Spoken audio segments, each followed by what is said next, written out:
Joining me now on the Knicks Film School Podcast, someone who has been spending the last 2 years reporting on a figure who I know is of a great deal of interest to many Knicks fans and maybe a great deal of interest more to them come draft night, depending on how things shake out. Of the Dayton Daily News, David Jablonski. David, thanks so much for spending a few minutes with us today. No problem. Thanks for having me. So let's start here. Obi Toppin arrived at Dayton 2 years ago now. He's obviously a little bit older. He's already 22. And I don't think there was, well, let me ask you, what was the expectation or what was the feeling like when he first got there as far as what kind of a player that he was going to be? Well, it was actually 3 years ago, more than 3 years ago now, because it was May of 2017 that he committed to Dayton, a couple months after Anthony Grant got the head coaching job when Archie Miller left for Indiana. And Obi was Grant's second recruit. Jalen Crutcher, who's still on the team and entering the senior year, was the first recruit.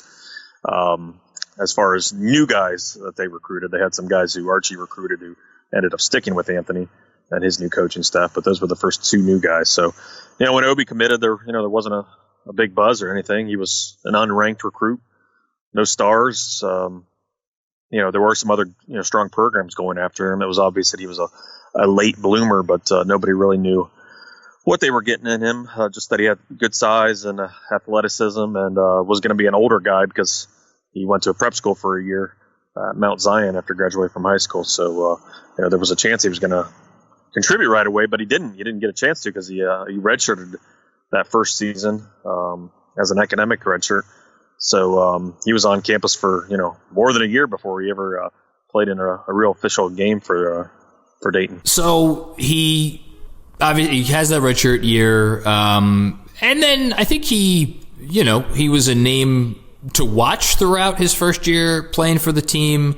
But as that first year was going by, did you have any sense that what we just saw, out of him in his second year with the team was on its way, or did what we just saw kind of, did it take some folks by surprise? The buzz did start building a little bit during his redshirt year. Anthony Grant said a lot of good things about Obi's demeanor on the bench, cheering for his teammates, what he was doing in practice. But, you can never take too much from those kind of comments. Everybody always gets good buzz when they're not playing, almost everybody in the offseason. There's always optimism surrounding new guys. So you don't want to take that, too seriously, but you don't want to discount it either. It was building then. But then right before his redshirt freshman year, a couple months before he was going to, play in his first game, there was that video making the rounds on Twitter of him playing against some NBA guys in New York City in a gym, dunking, looking really good. But that was pickup basketball. How much do you really want to take from that? But the buzz was already building then, and then, right from the beginning of his freshman year, with all the dunks and the big games, even though he wasn't starting, you could really see the potential there. And he came on really strong in the second half of his first season and earned all A-10 honors, Rookie of the Year honors, something that no Dayton player had ever done. So, there was a huge buildup. And so it was no surprise how big of a season he had this past season. But, of course, it was a surprise that he won the National Player of the Year. Nobody would have predicted that coming out of the A-10 in Dayton. Yeah, so, you guys were 21-12 during his first year. And like you said, he was coming off the bench. He put up, I think it was like 14 and 6, good numbers. But, I personally, I don't follow the draft that closely when it's more than a year away from, when a guy's going to come out. But then to come out and do what he did this year, how do you think the attention and the notoriety and everything, do you think that had an effect on him as this year was happening? He did a great job handling. That was one of the big questions Anthony Grant had going into last season, just, how Obi's head was going to be. Was he ready for that extra attention, the extra pressure, the big moments? But boy, he really stepped up at every occasion. Didn't really have too many games off. He was really consistent. The fans were always chanting at him, as they do, when you're such a high profile player, but he handled that really well. I think maybe I only saw it get to him once at UMass. And for the most part, he was stepped up and rose to the challenge every time, hit some really big shots, sent a game to overtime against Colorado with a last-second three after missing a three in the previous possession. They ended up losing that game. It was one of their only 2 losses, but still a big moment for him. The Maui Invitational, too. I mean, all the spotlight on him and Dayton, and he was really ready for that stage. Scored like the first 10, 12 points or something in the first game against Georgia when Georgia had the big freshman. Sure, yeah. And had a really good game in the second game. And, didn't have as big a game against Kansas, but more than held his own against some of the top players in the country, against one of the top teams in the country in a game that Dayton led by, 8 or something with like 6 minutes left before losing in overtime. So, yeah, it was an amazing season from a lot of different perspectives. Yeah, so it's funny. I actually went back and watched the Kansas game, and he had some good, back and forth with Kansas's big man, their center, who's probably going to wind up being, a second-round pick. I do not want to mispronounce his name. I think it's just Azubuike, right? Yeah, I think that's right. It sounds about right.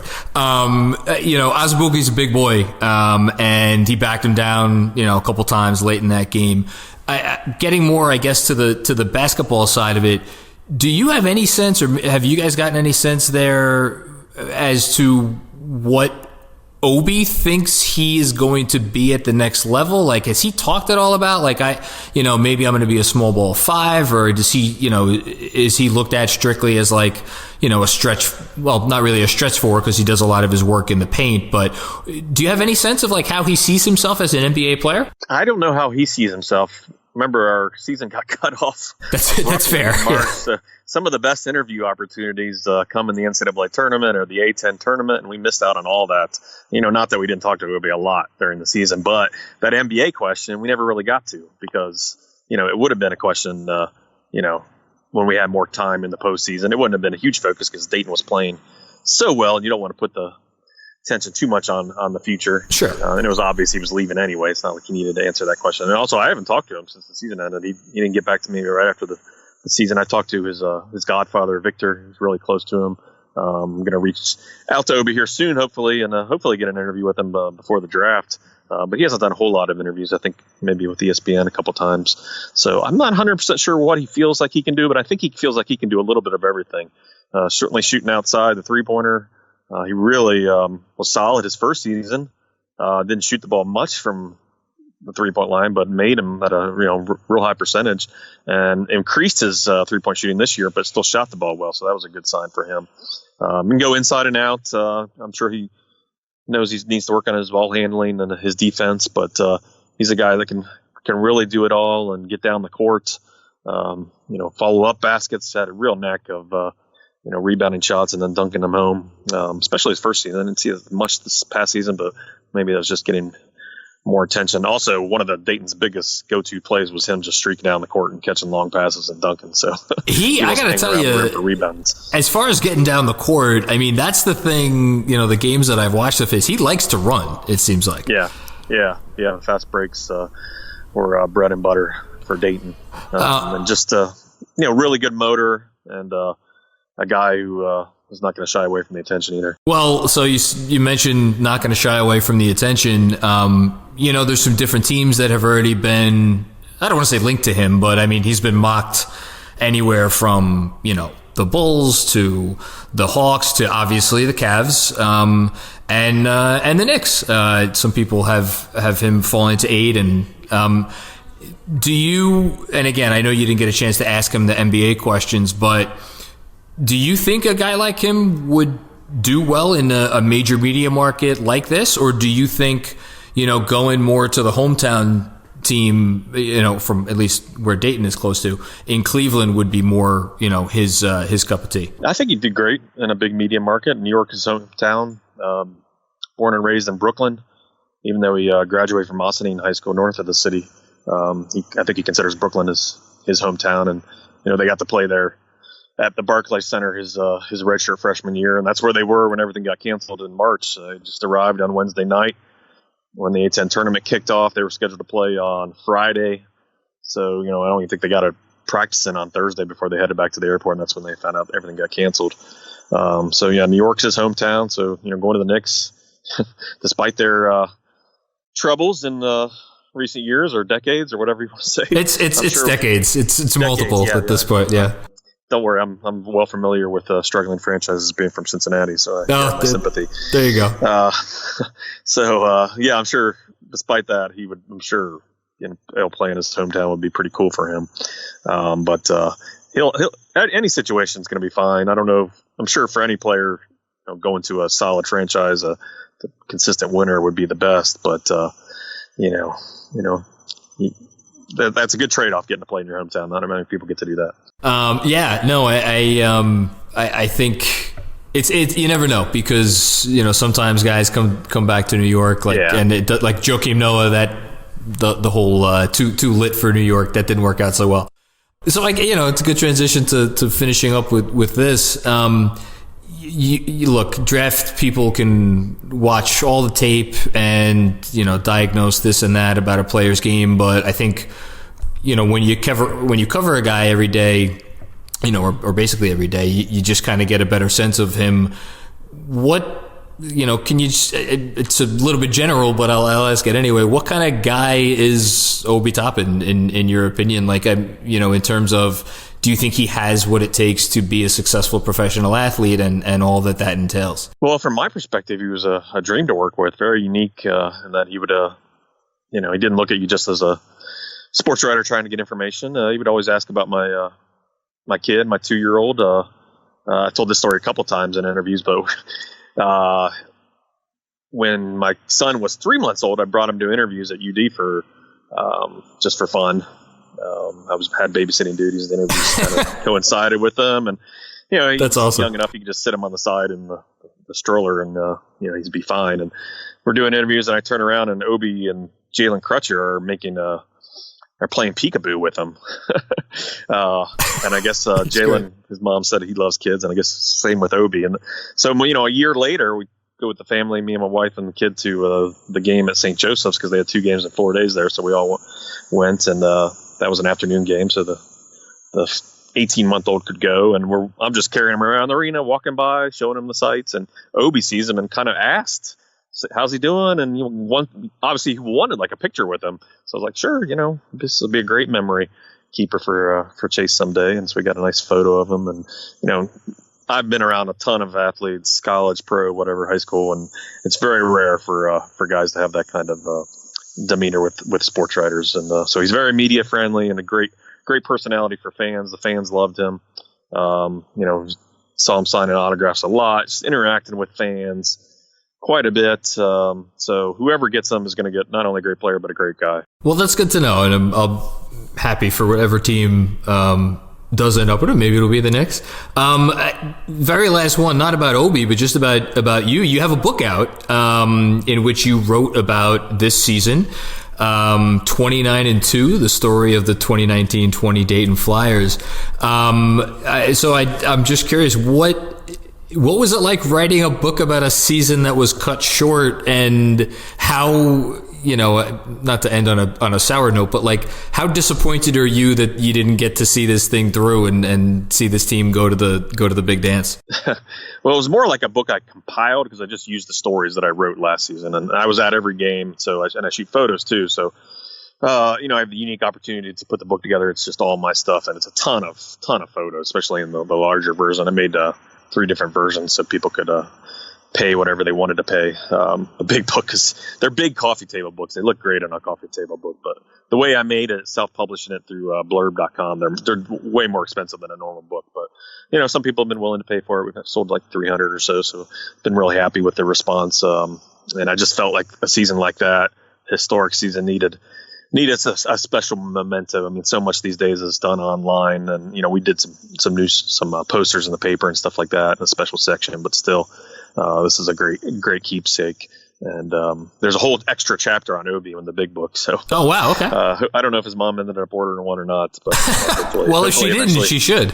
Hopefully, eventually he gets his own copy, because it's a great keepsake of his year, of his amazing year at UD. But yeah, it was certainly bittersweet. I mean, I'm a UC Bearcat fan, and all season long I was comparing this season to Cincinnati season in 2000 when Kenyon Martin broke his leg, and that great season was they never found out what they could do, and I never said that publicly because I didn't want Kenyon being compared to Obi and then somebody saying I jinxed him if he broke his leg or something.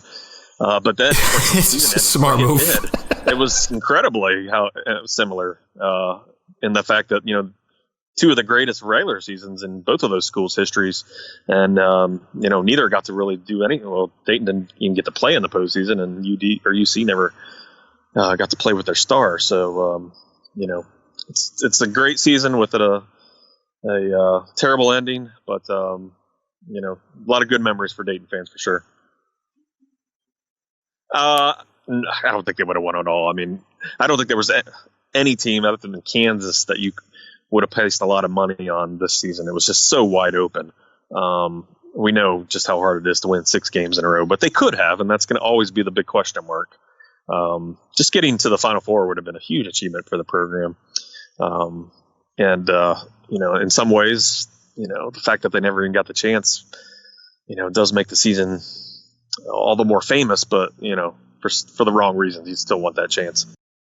Well, 29-2 is still pretty damn good, and you got to cover it, and the book looks really, really cool. I would implore any college basketball fan to take a look at that, it could be found on your Twitter page. So I guess before I get you out of here, can you tell folks at home where they could find you and your stuff? Yeah, David P. as in Patrick Jablonski. Should be pretty easy to find. There are a few David Jablonskis out there, but that's my Twitter and Instagram handles. And yeah, the pinned tweet, you can find the links to how to order the book. So it'll be up pretty much forever. I don't think there's any. I don't think they take it down ever. So Obi becomes famous. Well, he's already famous, but if he makes it in the NBA, maybe it'll be a thing people can order in years to come. I think he's certainly got the offensive game, and it sounds like like you said, he's a good kid. So I would not put it past him to make something of himself at the next level. David, thank you so much for taking a few minutes of your time to join us, and I really appreciate it. And best of luck covering college basketball when it's back. Go Knicks! I'm a free agent NBA fan. I don't have my own team, so you got some time to still impress me, Knicks fan. Knicks. Maybe this is the year that we start impressing people. You never know. It can't be any worse than rooting for the Bengals. I think that's fair. All right, Dave. Thanks so much. I really do appreciate the time, man. See you later. Be well. Bye.